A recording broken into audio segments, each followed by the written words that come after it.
కోసం. రైట్.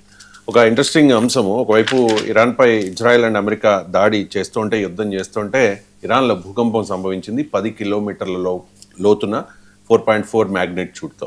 చాలా మందికి వచ్చే సందేహం, అణుపరీక్షలు జరిపినప్పుడు మరి భూకంపాలు వస్తూ ఉంటాయి, భూప్రకంపనలు.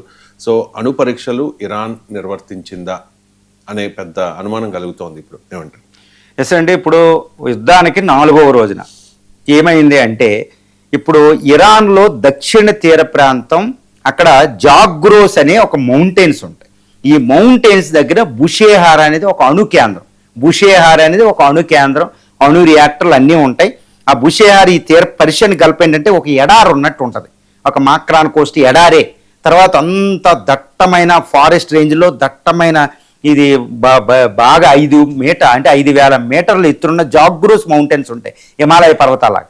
ఇక్కడ ఒక ఎర్త్క్వేక్ సంబంధించింది. అఫ్ కోర్స్ ఇరాన్ దగ్గర ఎర్త్క్వేక్లు అనేవి రోజుకు కొన్ని వేల వస్తూ ఉంటాయి, చిన్నగా మ్యాగ్నిట్యూడ్ 1 or 2. అది 4.3 మ్యాగ్నిట్యూడ్ ఎర్త్క్వేక్. ఇక్కడ యుఎస్ జియోలాజికల్ సర్వే ఏం చెప్తుంది, అది న్యాచురల్ ఎర్త్క్వేకే, అదేమి అణుపరీక్ష కాదని యుఎస్ జియోలాజికల్ సర్వే చెప్తుంది. కానీ ఇక్కడే ఉంది పెద్ద మతలబు. ఎందుకంటే బుషేహార్ దగ్గర అది ఎందుకు రావాలి, బుషేహార్ సమీపానంటే అక్కడ అణు టెస్టులు చేయగలిగే కెపాసిటీ అక్కడ ఉంది. 2 విధాలుగా రావచ్చు. అక్కడ అణు రియాక్టర్ని అమెరికా పేల్చైనా ఉండాలి, దానివల్ల అంత పేలుడు వచ్చి భూకంపమైన వచ్చి ఉండాలి, లేదా అక్కడ అణు పరీక్ష జరిగి ఉండాలి. ఎందుకంటే అది అణు కేంద్రం దగ్గర భూకంప కేంద్రకం ఉండడం అనేది ఎప్పుడన్నా అరుదు ఉంటుంది, అలాంటిది ఏమీ జరగదు.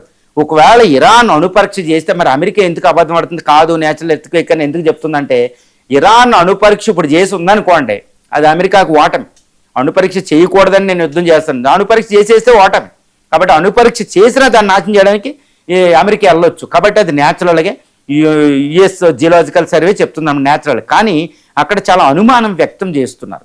ఎందుకంటే గత నెల రోజుల్లో చూస్తే కొన్ని వందల ఎర్త్క్వేక్లు ఈ ప్రాంతంలో అణు కేంద్రాలు ఉన్న చోటే వచ్చాయి.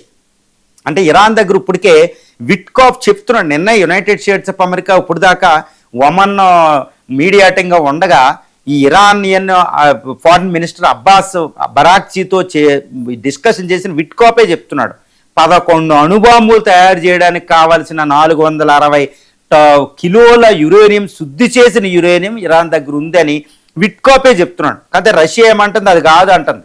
అదంతా తర్వాత. అంటే ఇరాన్ దగ్గర అణు పరీక్షలు చేయడానికి కావాల్సింది అనేది అదే చెప్తుంది అమెరికాయే. కానీ ఇప్పుడు నేచురల్ ఎర్త్క్వేక్ అంటే ఏంటి, ఇప్పుడు ఎర్త్క్వేక్ న్యాచురల్గా ప్రకృతి పరంగా వచ్చిన ఎర్త్క్వేక్ అనేది ఎవరు నమ్మడం లేదండి. బుషేహార్ దగ్గర వచ్చిందంటే అది అణు పరీక్షగానే జరుగుతుంది. ఎందుకంటే జాగ్రోస్ మౌంటైన్స్, పీక్స్ అన్నీ ఉంటాయి, ఇప్పుడు అక్కడే జరిగేది. కాబట్టి అది అణు పరీక్ష అయ్యే అవకాశాలు కూడా 50% ఉన్నాయి. న్యాచురల్ యుఎస్ జిఎస్ చెప్పినట్టు ఏదంటే ఎర్త్క్వేక్ అయ్యేటట్టు ఉంది. కాబట్టి న్యాచురల్ అదే అణు పరీక్ష అయితే మాత్రం అది అణుబాంబుకి చాలా దగ్గరలో ఉందని తెలుస్తుంది. అది ఇజ్రాయెల్కి చాలా చాలా పెద్ద ప్రమాదం. ఎందుకంటే అనుమానించదగ్గింది. ఎందుకంటే north Korea Kim Jong Un అదే విధంగా అణుపరీక్ష చేసేసారు. ఇప్పుడు యుద్ధం మధ్యలో అణుపరీక్ష చేసే కెపాసిటీ మరి ఇరాన్కి సడన్గా ఎక్కడొచ్చేస్తాయి అంటే మరి అది కూడా అనుమానించవచ్చు. ఎందుకంటే అక్కడ చైనా ఉంది, రష్యా ఉంది. అసలు ఇరాన్ యుద్ధంలో డైరెక్ట్గా వస్తేనేమో 3వ ప్రపంచ యుద్ధం జరగవచ్చు. కాబట్టి ఇరాన్ మీదకి అమెరికాని ఇజ్రాయెల్ ఆపి యుద్ధాన్ని ఆపాలంటే, తన మిత్రుని రక్షించుకోవాలి అంటే చైనాకి రష్యాకి అణు టెక్నాలజీ ఇచ్చి అణుపరీక్ష చేయడానికి ఎంత టైం పడుతుందండి? ఎంత టైంలో అది అణుపరీక్ష అక్కడ జరిపించవచ్చు, ఈజీగా జరిపించు. కాబట్టి రష్యా చైనాలు డైరెక్ట్గా ఇన్వాల్వ్ అవ్వకుండానే ఒక అణుపరీక్ష ఇరాన్తో చేయించినాయి అనుకోండి, అమెరికా ఇజ్రాయెల్ ఓటమి ఆమెకి వెళ్ళిపోవాలి. చూడండి, అమెరికా అధ్యక్షుడు డొనాల్డ్ ట్రంప్ ఎప్పుడైనా Kim Jong Un north Korea మీద ఒక్క మాట అంటాడా? వాళ్ళ మీద యుద్ధం చేయగలడు వెళ్ళి, ఎందుకంటే వాళ్ళ దగ్గర అణుబాంబు ఉంది, అణుపరీక్ష చేశాడు. వాళ్ళ దగ్గర 50 అణుబాంబులు ఉన్నాయి. అదేవిధంగా ఇరాన్ దగ్గర ఈరోజు ఒక్క అణుబాంబు ఉంటే అమెరికా ఇజ్రాయెల్ అటాక్ చేసిన.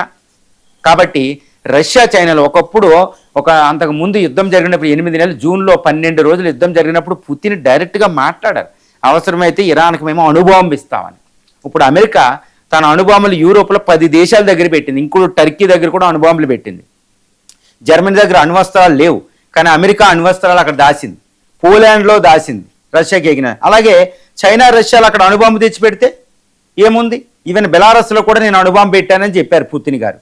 కాబట్టి ఇరాన్ అణుపరీక్ష చేసింది అని 90% నమ్మే అవకాశాలే ఇక్కడ ఉన్నాయి, 10% నేచురల్ ఎర్త్క్వేక్.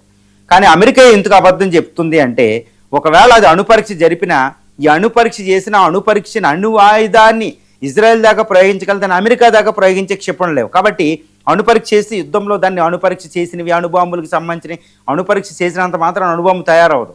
చాలా ఎక్విప్మెంట్ ఇవన్నీ ఉంటాయి, వాటన్నిటిని నాశనం చేసేద్దాం ఇదని అది అబద్ధం చెప్పి ఉండొచ్చు. అణు పరీక్ష జరిగిపోయిందంటే పరిస్థితి ఓడిపోయినట్టు అమెరికా.